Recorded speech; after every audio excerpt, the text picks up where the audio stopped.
In the previous video of this series, we examined the different components of both the vertical and the horizontal parabolas. We looked at the definition and we looked at the new concepts of parabolas having a focus, a directrix, and a lattice. Now, this video is a brief explanation of all of the formulas when it comes to vertical and horizontal parabolas. The good news is that these formulas will be given to you on any quiz and any test. However, stating that, I need to inform you, you need to have confidence with these formulas. Even though you're going to be given them doesn't mean you can use them. If it was that simple, then we'd have straight A's and all these concepts. Just because you have a formula doesn't mean you understand it. And if you don't understand it, you can't use it.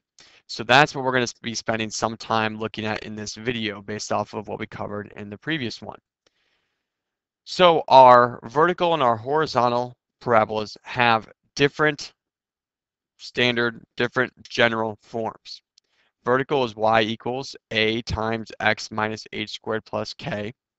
Horizontal is x equals a times y minus k squared plus h. Notice for vertical, it's y equals, and the squared term is your x. For horizontal, it's x equals, and the squared term is the y. The k is always paired up with the y with the horizontal. Your h is paired up with the x. And then you have a plus k on the outside here, plus h on the outside here. Your axis is symmetry. Notice with a vertical, it's x equals h. Remember, h stands for horizontal movement, so it's going to be paired up with the x variable because that is the variable that describes your horizontal movement. For horizontal, y equals k. K is your vertical movement, and so y equals, and you see k is always paired up with y. So you have your formula for the axis of symmetry. Your vertex is the coordinate, hk, for both of them. So these are equal to each other, they're the same. Your focus is the coordinate for a vertical parabola, h, comma, k plus 1 over 4a. And the reason why you are adding the 1 over 4a to the k value is because if it's a vertical parabola, it's opening up, and your focus is on the inside of the parabola. So you're going up, which means you're adding 1 over 4a to your k value. For a horizontal parabola, and I'll put it over here, your focus located inside the parabola, you're going to be going to the right. So therefore, the 1 over 4a, which is the distance from your vertex to your focus, is going to be added to the h value for horizontal.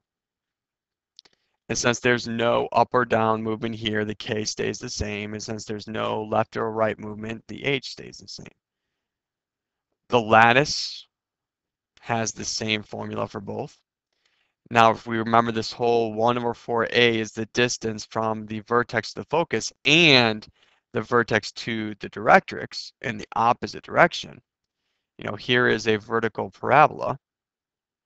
My focus is up here, but the directrix is under it. And so you're going down 1 over 4a units, and since you're going down, you're subtracting from the k. Same idea, if I show a horizontal parabola here, there's our focus. Our directrix would be here.